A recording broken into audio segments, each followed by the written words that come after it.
Moreover, he also says that if a nation becomes an industrial export economy, that would lead then to a concentration of people in cities, which he deems undesirable. A solid stock of small and middle peasants has at all times been the best defense against social ills such as we possess today. This overfilling of an inadequate living space with people not seldom also leads to the concentration of people in work centers which look less like cultural centers and rather more like abscesses in the national body in which all evil, vices and diseases seem to unite. Above all, they are breeding grounds of blood mixing and bastardization and of race lowering, thus resulting in those purulent infection centers in which the international Jewish racial maggots thrive and finally effect further destruction.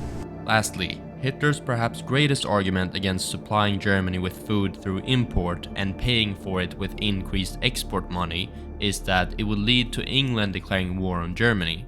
During the decades before World War I and after Germany's unification in 1871, Germany's competing export economy had already put serious pressure on the British industry and export. Hitler explains it in the following way. Present-day national Germany, which sees the fulfillment of the national task in its limited border policy, cannot deceive herself that the problem of the nation's sustenance will in any way be solved thereby.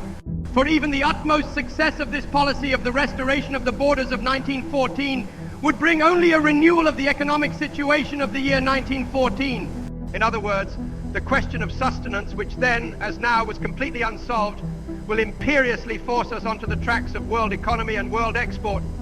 As a matter of fact, the German bourgeoisie and the so-called national leagues with it also think only in economic political terms. Production, export, and import are the catchwords with which they juggle and from which they hope for the nation's salvation in the future. It is hoped to raise the export capacity through an increase of production and thereby be able to provide adequately for import needs. Only it is completely forgotten that for Germany this whole problem, as has already been stressed, is not at all a problem of increasing production, but rather a question of sales possibility. And that the export difficulties would not at all be eliminated by a reduction of German production costs, as again our bourgeois sly dogs presume. Because inasmuch as this in itself is only partly possible in consequence of our limited domestic market, making German export commodities able to compete by lowering production costs. For instance, through the dismantling of our social legislation and the duties and burdens resulting therefrom, it will only bring us closer to where we had landed on August 4th, 1914. It really is part of the whole incredible bourgeois national naivete to presume that England would or ever could tolerate a German competition dangerous to her. Yet these are the very same people who well know and who always stressed that Germany did not want a war in 1914, but that instead she was literally pushed into it, and that it was England who, out of sheer competitive envy, gathered together former enemies and let loose against Germany. Today, however, these incurable economic dreamers imagine that England, after having risked the whole existence of her world empire in the monstrous 4.5-year World War, in which she remained the victor, will now view German competition differently than at that time. As if for England, this whole question were a sporting matter. No, for decades before the war, England had tried to break the threatening German economic competition, the growing German maritime trade and so on, with economic countermeasures.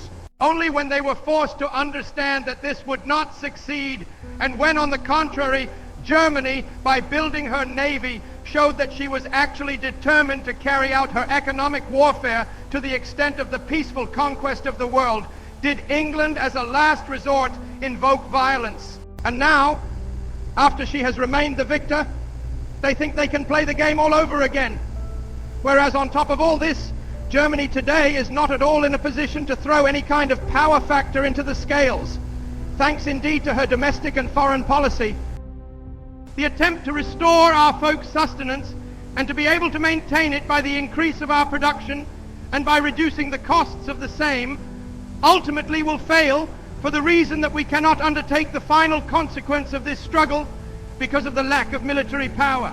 Thus the end would be a collapse of the German folks' sustenance and of all these hopes along with it. But even if Germany were to master all her increasing economic difficulties, she would still be in the same spot as she had already been on August 4th, 1914. The ultimate decision as to the outcome of the struggle for the world market will lie in power and not in economics. Now, the original problem was a lack of available food to feed a growing German population, with the three alternatives of 1. Increasing productivity of the soil, 2. Internal colonization, and 3. Importing food, all deemed by Hitler as unrealistic solutions. Then population increase appears out of reach for Germany, as Hitler wrote himself. Check out the next part of this documentary below.